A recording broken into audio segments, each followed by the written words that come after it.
Catch Up Friday, English, May 3, 2024. God made it all. God sat back and saw that all he had made was grand. The world was a mass of black. God made man and woman and put him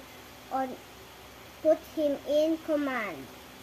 God made water, land, and plants. God made all the animals. God made the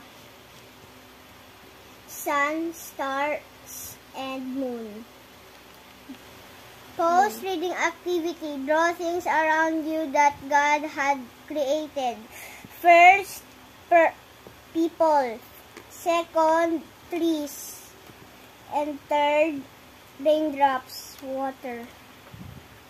2. Reflect on your experience today on reading. Today I read about God. The best part of my experience today is drawing.